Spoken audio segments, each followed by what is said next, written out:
Hi guys! Today I will be doing what's in my bag. So, meron akong different version ng what's in my bag eh. This is the Laga version kasi usually, ngayon pag umalis ako, pagkasama baby, iba ang laman ng bag ko. This is my bag. This one is from Kikay Si Maria. Marikina bag to. From Kikay Si Maria store. Mura lang to. I believe 750 if I'm not mistaken. It's a, ano ba tawag dito? Para siyang bag ng doktor, ano?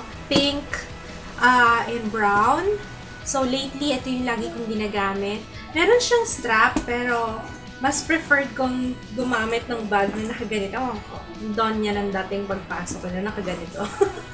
Pero, I will not recommend that kung nagko-commute kayo kasi, nako, alam niyo naman dito sa Pilipinas.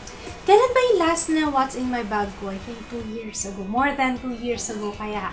Yeah! Ito na. Tingnan natin kung meron ng mga pagbabagong naganap mula nung 2 years na yon. So, this is my bag. Talagang malaki yung bag na dinadala ko pag pumunta ako sa events, ganyan. Kasi lalo paghanda, nagigisupot ko, tapos yung pagkain, joke lang.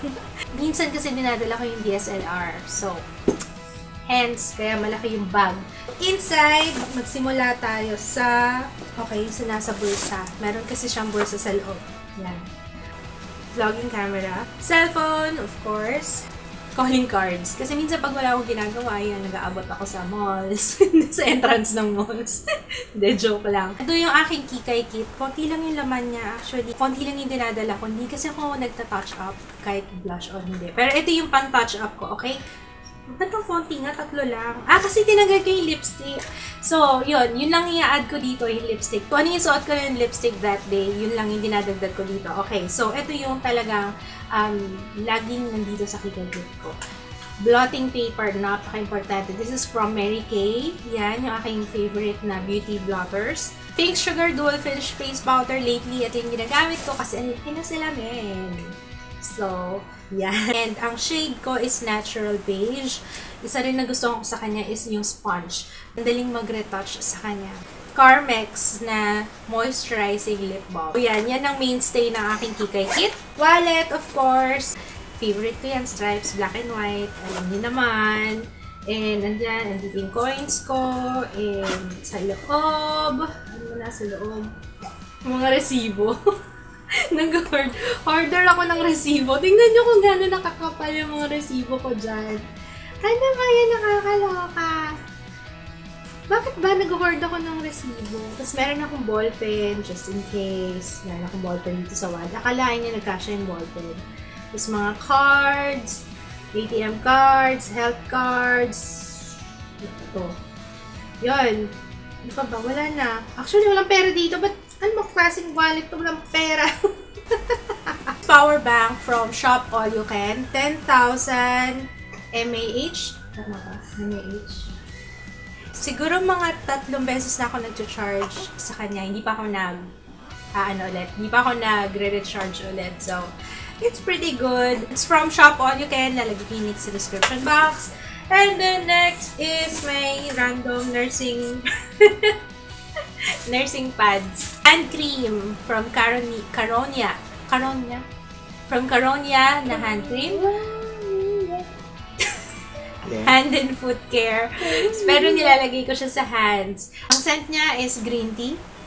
Nung last time na nagpa-manicure ako, hindi ko gusto yung pagkaka-manicure sa akin, nagbabalat yung dito. Yung alam yun, tapos ang sakit pag nahihila. Kaya yan, naglalagay ako ng cream. Alcohol. Kailangan ko yan. Pagkasama ang baby. Salamin, if something happens to my eyes, eye makeup ko, at least may pang-cover. Ang dami kasi nagtatanong nito, lalo na pag suot ko siya sa vlogs. This is from Girl Stuff. Ayan, ang ganda. I think it Chanel-inspired eyeglasses to. Shades from Sunny Studios. Lalagyan ng contact lens. Very important kasi nung last time nakalimutan ko magdala nito. Nakasuot ako ng contact lens. Umabot ako ng 7 or 8 hours yata nasuot ko yung contact lens. Sakit-sakit na ng mata ko. Parang tuyo-tuyo na. From Kikay Si Maria din to. Itong Dolce & Gabbana. Light blue. And it smells so good. Amoy lemony na mabango ba? Ayoko mag-spray kasi nandito ako sa bahay. Yung last video ko din, may ganun siya. May puro complete. Yan, tawa-tawa ka dyan. Tawa-tawa ka dyan. Okay. So, yung scent niya, amoy lemony na hindi siya girly na amoy. Actually, yun ang mga gusto ko, hindi masyadong pa-girly. Merong hint na amoy at aftershave. Yes, so good. So, that's it. Yun lang yung laman ng aking bag. So, ang nagkulang dito, I think yung pamaypay at saka yung payong. Pero, yun. Sinabi ko na lang, yun. Usually, yun ang dinadala ko pag aalis. Kailangan ko isingit to. Ang aking giveaway, I will be giving away 2 bag. So, ano tayo? Magiging pareho tayo ng bag. So, ito. Isang, anong color to? Teal and cream the bag. So, and ang kasama nito, syempre, is yung perfumes. 2 din na light blue from Dolce & Gabbana. All you have to do is like this video, like Kikay Si Maria Facebook page, and comment down below. Ano pa i-comment nila? I don't know. Ano i-comment nyo? Advance Merry Christmas na lang. Advance Merry Christmas and your name sa Facebook. Again, all you have to do is like this video, like Kikay Si Maria Facebook page, comment down below, Advance Merry Christmas and your Facebook name. And I will be announcing the winners on December 25. I will be announcing the winner on December 25. So, good luck sa lahat ng sasali. And thanks for watching. See you again on my next giveaway. On my next video. Bye!